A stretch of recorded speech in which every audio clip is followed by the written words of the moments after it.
Gracias, amigas y amigos. Muy estimado Héctor Rangel Domene, director general de Nacional Financiera y Bancomex.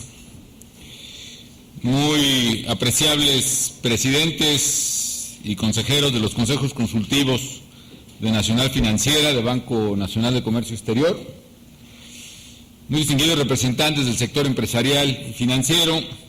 Muy estimados colaboradores del Gobierno Federal, muy distinguidos invitados especiales, muy estimados trabajadores, servidores públicos, funcionarios de Nacional Financiera y del Banco de Comercio Exterior, muy estimados amigos todos. Bueno, en primer lugar, esto no me lo puedo aguantar, ¿no? Como ustedes saben, el mejor desempeño que ha tenido México, que había tenido México en Juegos Panamericanos, había sido en los Juegos Panamericanos de Buenos Aires, con 23 medallas de oro, y eso que había otras disciplinas que ahora ya no están consideradas. Hoy, como ustedes seguramente ya saben, pero hoy han caído hasta el momento 3 medallas de oro más, así que ya rompimos la mejor actuación que ha tenido México en los Panamericanos. Ya llevamos 25.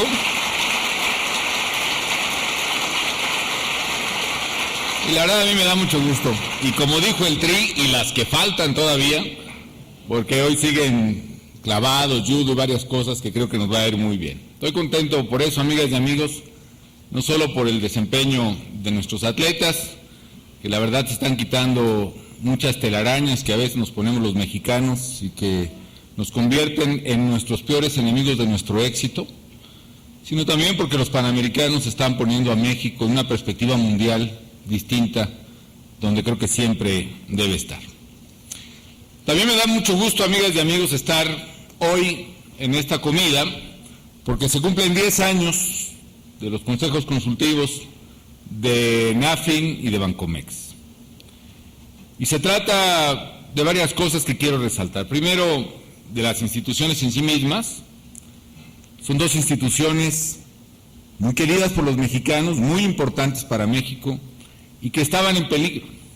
Y de alguna manera, amigas y amigos, significan el giro que en la pasada y honestamente en esta administración en particular le hemos dado a la banca de desarrollo para convertirla no en un lastre para las finanzas públicas, sino en un generador de ingreso para los mexicanos, y no en un lastre para los emprendedores, sino en un aliado de los emprendedores. Y también me da mucho gusto estar con ustedes, amigas y amigos, porque sé muy bien, porque he tenido el privilegio de conocerlos a muchos de ustedes, que en los consejos regionales de Nacional Financiera y del Banco de Comercio Exterior está una buena parte de lo mejor de nuestra gente. ¿Por qué? Porque sé que cada una y cada uno de ustedes se han tenido que forjar en el trabajo duro, en la adversidad, que muchas de sus empresas, grandes o pequeñas, han tenido que surgir y crecer a pesar de los gobiernos, a pesar de los problemas, y cada día se han puesto de pie para abrir su oficina, para levantar la cortina, para sacar adelante. Y me da gusto porque sé que esa sabiduría de una filosofía fundamental que tanta falta nos hace en el país, de que solo puede haber progreso y riqueza con esfuerzo y con trabajo, está representada precisamente aquí en los consejos de Nacional Financiera. Y estoy convencido de que en la medida que ustedes sigan ilustrando, sigan iluminando, sigan orientando las decisiones de estas instituciones que son de todos los mexicanos, las instituciones, estoy seguro, seguirán yendo pues muy bien. Creo que el liderazgo que ustedes tienen en el país es liderazgo necesario para México. Y que ese liderazgo, qué duda cabe, estoy seguro, se está proyectando cada vez más a otros ámbitos en los cuales el país México los necesita. Ámbitos económicos, desde luego, ámbitos sociales, ámbitos culturales, ámbitos políticos. Qué bueno que así sea, amigas y amigos.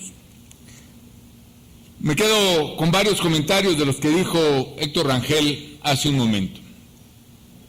Primero, la reflexión que hace acerca de las turbulencias o la gran turbulencia económica internacional que está viviendo, pues obviamente, una buena parte del continente europeo y otras naciones, incluyendo Estados Unidos.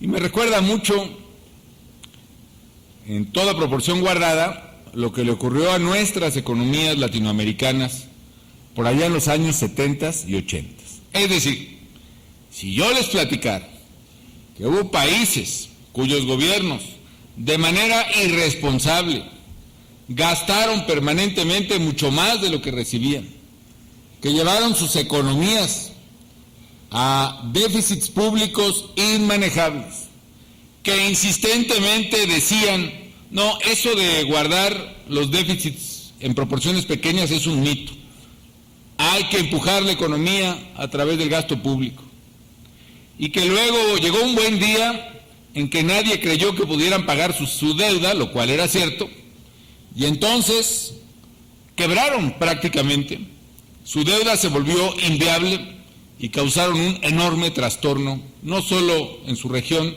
sino a nivel global. No les estaría hablando yo, amigas y amigos, o no solo de los gobiernos latinoamericanos que tuvimos en los 80.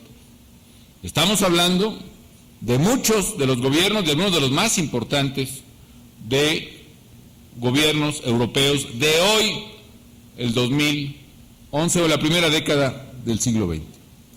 En cierta medida también me hace pensar cómo fue que se pudo salir de aquella crisis que nosotros tuvimos.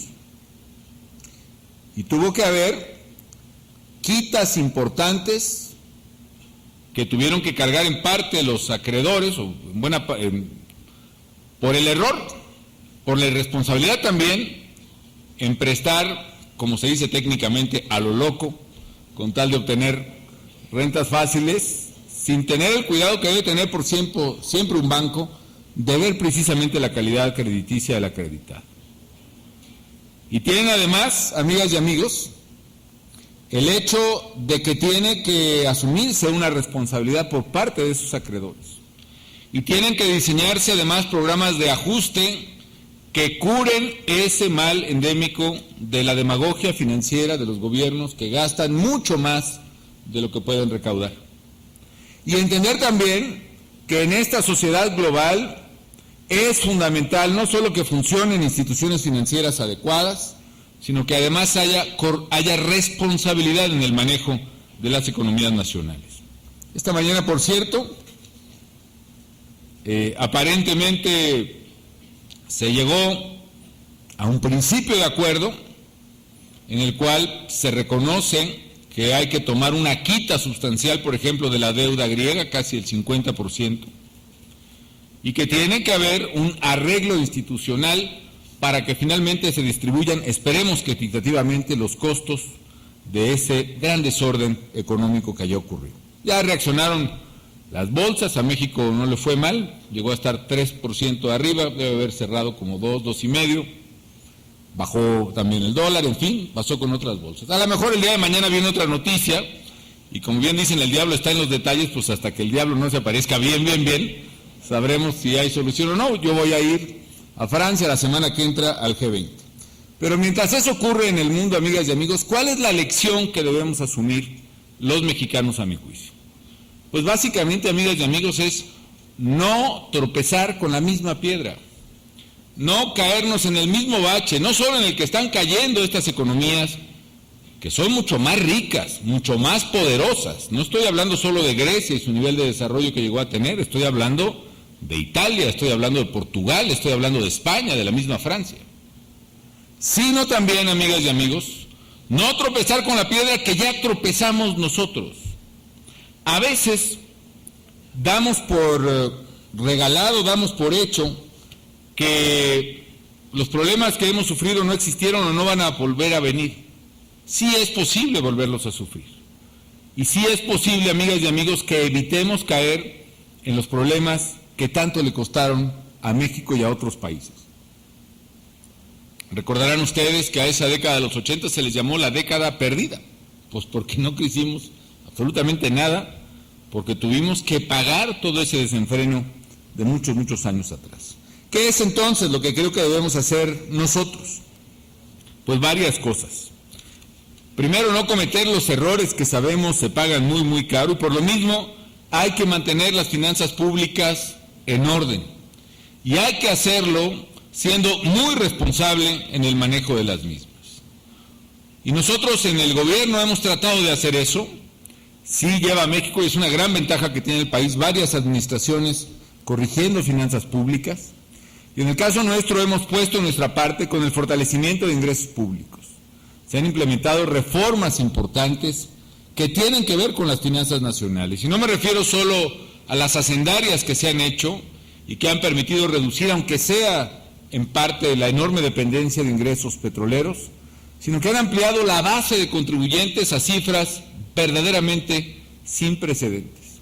Me refiero a otras reformas, por ejemplo, la reforma al sistema de pensiones, que permitió, amigas y amigos, que tan solo pasar del sistema tradicional de pensiones predeterminadas al sistema de cuentas de ahorro individuales, ahora en el sector público, eso permitió un ahorro a las finanzas públicas de 30 puntos del PIB a valor presente neto. Es decir, varios años de la reforma fiscal más ideal que ustedes se puedan imaginar. ¿Qué otra cosa hemos hecho, amigas y amigos, para mantener finanzas públicas en orden? Hemos evidentemente cuidado el déficit, y hoy, por ejemplo, que se está discutiendo en el Senado de la República la Ley de Ingresos de la Federación para el año que entra, esta contiene, ya incluyendo el ajuste que le hicieron los diputados, un déficit de solo 0.4% del PIB, menor incluso que el del año pasado, a pesar de que ya le dieron su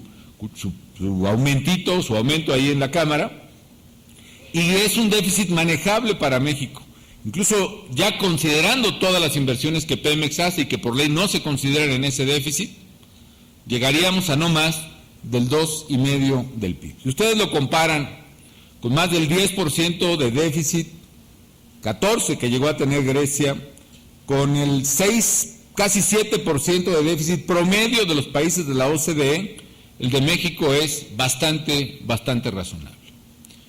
El nivel de nuestra deuda pública, amigas y amigos, también lo es. Llegó a ser pues casi la totalidad de nuestro Producto Interno Bruto. El otro día alguien dijo equivocadamente que nuestra deuda pública era el 140% del PIB. Eso no es cierto. Nuestra deuda es de apenas el 32% del PIB, menos de la mitad del promedio de la deuda de los países de la OCDE. Consideren ustedes la deuda de Japón, por ejemplo, que es casi el 100% de su PIB. Consideren la deuda de muchos países en problemas, que está por esas cifras. Entonces tenemos un déficit manejable, y no solo hemos aumentado ingresos públicos, sino que también hemos eliminado gastos importantes. Reformas que han sido valiosas por sí mismo, como por ejemplo la liquidación de Luz y Fuerza del Centro, que no solo le ahorró al país casi 60,000 millones de pesos al año, arriba de las tarifas que los usuarios pagan de luz, sino que además, amigas y amigos, rompió un cuello de botella fundamental que bloqueaba la competitividad. Entonces, sensatez en las finanzas públicas. Me dirán ustedes, es que eso no es suficiente para crecer como queremos, y tienen toda la razón y no puedo estar más de acuerdo yo con eso. Sin embargo, la estabilidad en las finanzas públicas es, si bien es cierto, no es condición suficiente para crecer, sí es condición necesaria para crecer. Y esa condición México la está cumpliendo. ¿Qué se necesita, pues, entonces, para crecer? Varias cosas, amigas y amigos. Primero, si un motor de la economía es el sector externo, necesitamos que México en la economía global siga siendo un país cada vez más competitivo en el orden internacional. Segundo, si el otro gran motor de la economía es el mercado interno, necesitamos que nuestro país pueda verdaderamente generar condiciones para que aumente la capacidad de ingreso y de gasto de los mexicanos. ¿Qué es lo que, y es donde entra precisamente el papel de Nacional Financiera y del Banco de Comercio Exterior, uno en cada motor. ¿Qué debemos hacer y qué hemos hecho para lograr esos objetivos? Primero, no solo guardar la estabilidad en las finanzas públicas. Segundo, reconstruir las instituciones de México, amigas y amigos. Esto es fundamental. Créanme, no puede haber crecimiento óptimo, no vamos a llegar a los niveles de crecimiento que queremos para México si no somos capaces de darnos los mexicanos un país de leyes, un país donde, como dice la Constitución, se cumpla la ley y se haga cumplir la ley por el gobierno. Y eso, aunque cueste trabajo, no podía ser de otra manera. Por supuesto que iba a costar trabajo, tiempo, esfuerzo, sacrificios, pero en la construcción de un país moderno es requisito indispensable que haya un aprecio por la legalidad y un cumplimiento de la legalidad. Y en ello, amigas y amigos, es vital precisamente el esfuerzo institucional que estamos haciendo en el país. Dicho de otra manera, en el tema de la seguridad, que sé que les preocupa a muchas y a muchos de ustedes, no se trata ni fundamentalmente, ni única ni fundamentalmente, combatir el tema del narcotráfico. Por supuesto que se combate como una expresión de ilegalidad. Pero más que eso, fundamentalmente de lo que se trata es recuperar la seguridad de las mexicanas y los mexicanos. Ese es el objetivo. ¿Por qué? Porque queremos una sociedad segura, donde cada familia pueda vivir tranquilamente y donde cada empresaria y cada empresario pueda producir libremente sin el absurdo atropello que genera la delincuencia, lo sé muy bien, en muchas regiones del país. Y por esa razón, amigas y amigos, porque es valioso en sí mismo y porque tiene una enorme aportación al crecimiento económico que queremos para México, vamos a perseverar tenazmente en la reconstrucción de las instituciones de seguridad del país y en alcanzar nuestro objetivo de seguridad pública para todos los mexicanos.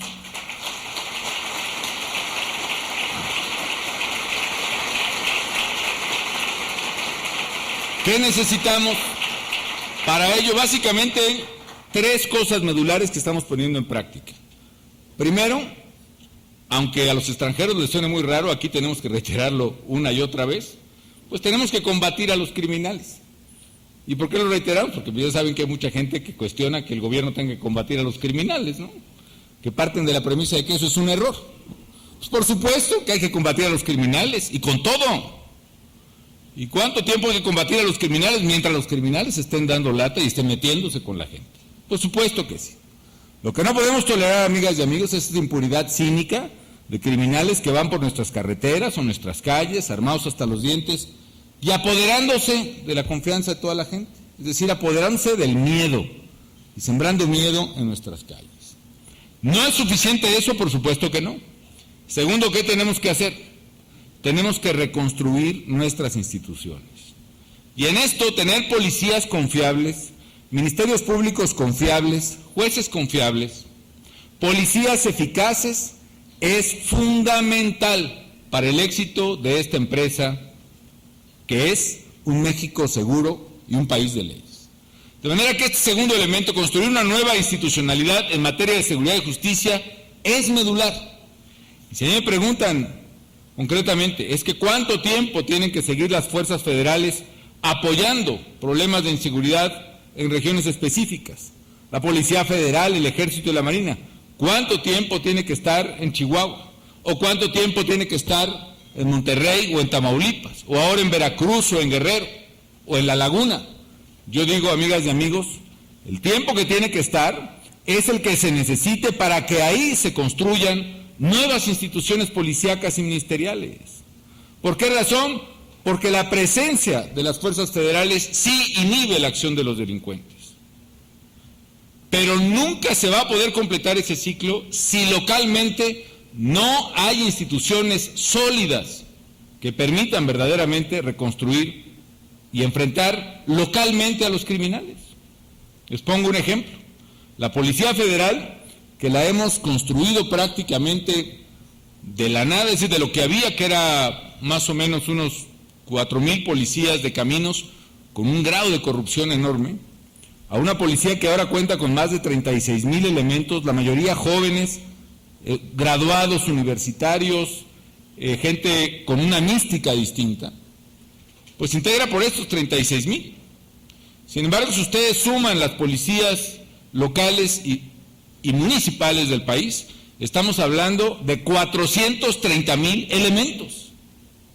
Es decir, probablemente entre policías locales y municipales son más que toda la Policía Federal, que todo el Ejército y que toda la Marina juntos. ¿Por qué razón entonces tiene que cargarse este esfuerzo en elementos federales?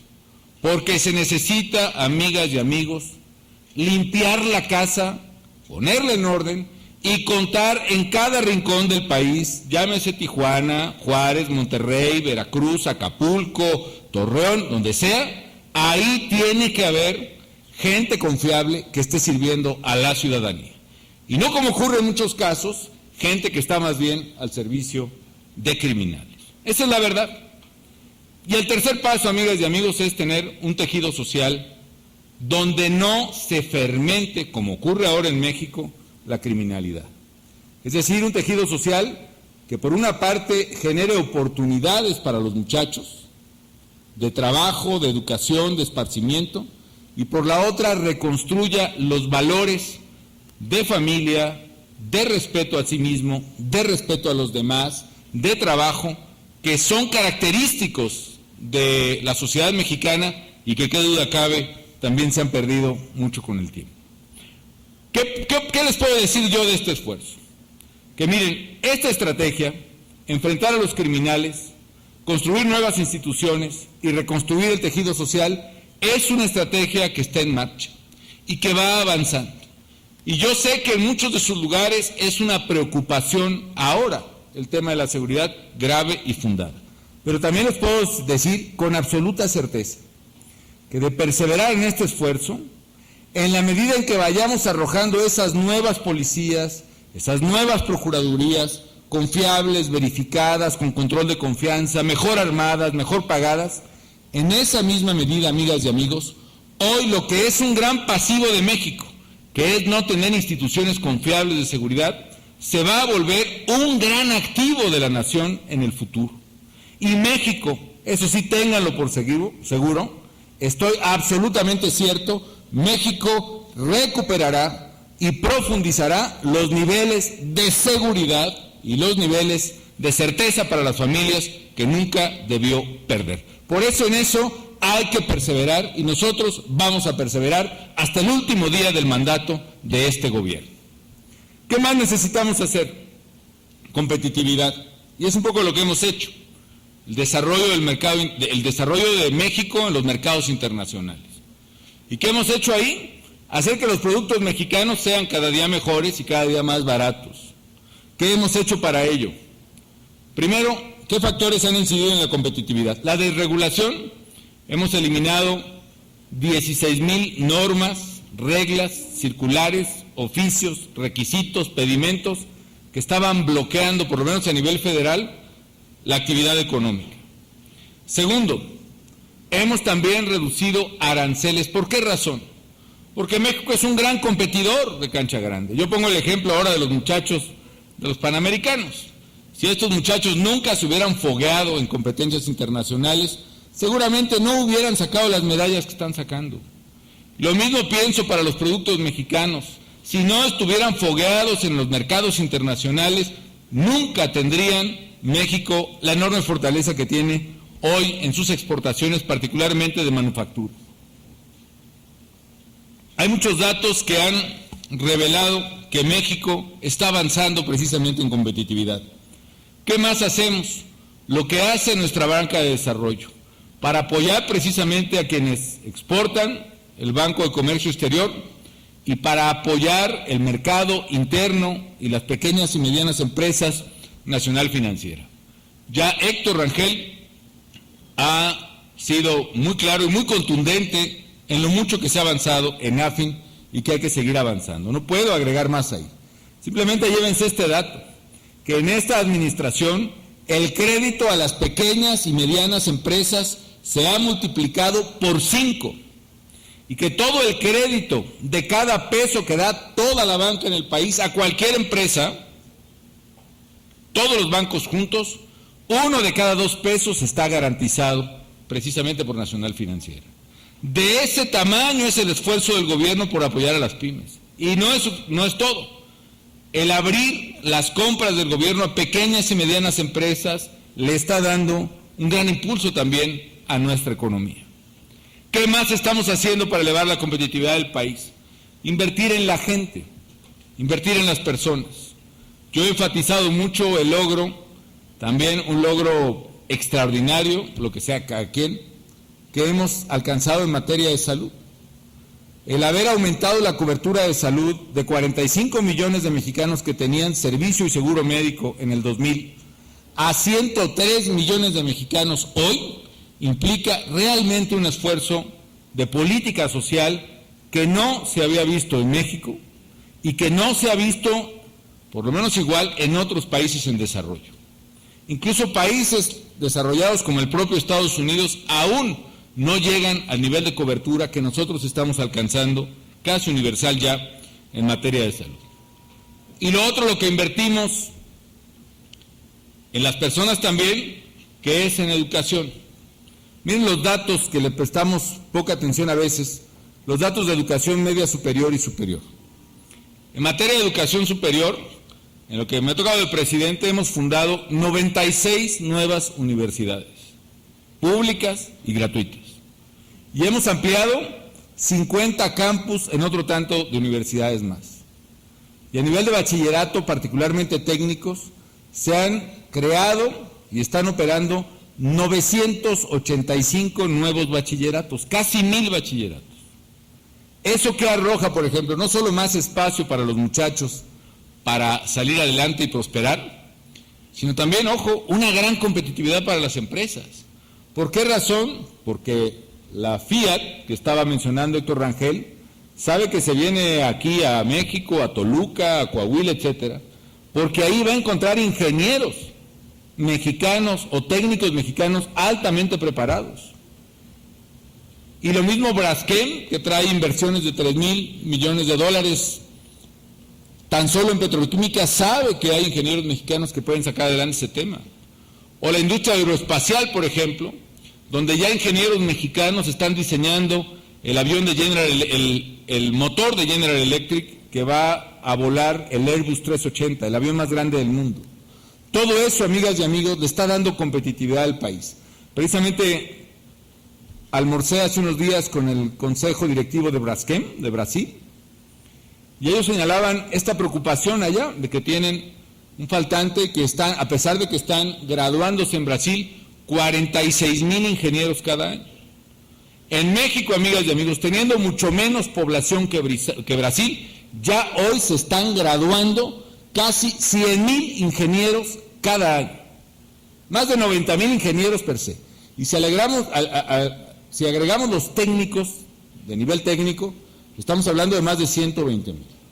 Todo eso, amigas y amigos, le da oportunidad a la gente y también competitividad a las empresas. Y otros cambios, algunos administrativos, que vale la pena resaltar. Uno, infraestructura. En la década pasada México invirtió en promedio 2% del PIB en su infraestructura. Ahorita estamos invirtiendo más del 5% del PIB. Por ahí la cifra es de 50,000 millones de dólares por año en infraestructura, en puentes, en carreteras, en puertos, en aeropuertos, en plataformas petroleras, en electricidad, etcétera. Cambios estructurales, como yo comentaba de Luz y Fuerza hace rato, Alfonso Villaseñor, que es mi paisano en segunda generación también, aunque dirige el consejo aquí del Distrito Federal, me comentaba que sus hijos estaban tratando de abrir un negocio hace tiempo, ¿no? Y que no podían abrirlo porque Luz y Fuerza, pues de plano quería sobornarlos para poder conectarles la luz, y no podían abrir el negocio por eso. Y en eso vino la liquidación de Luz y Fuerza, se pudieron conectar sin dar un centavo. Esta historia, amigas y amigos, se repitió el primer año de operaciones de CFE, de manera tal que el primer año de operaciones de CFE en la zona centro del país celebró casi 400,000 contratos nuevos de gente que estaba o colgada, o informal, o con su planta de luz o su planta de diésel. 400,000 contratos. Con lo cual no solo ahorramos a las finanzas públicas, sino rompimos un cuello de botella para la competitividad del país. Otros cambios administrativos, algunos complicados, como por ejemplo licitar frecuencias de telefonía móvil y de internet, como no se habían licitado en México hace tiempo, con lo cual abrimos la competencia, licitar el uso de fibra óptica de Comisión Federal para abrir otro canal, otra columna vertebral distinta a la tradicional de Teléfonos de México para servicios de telecomunicaciones, o bien cambios relativamente sencillos pero con una gran resistencia política no obstante. Como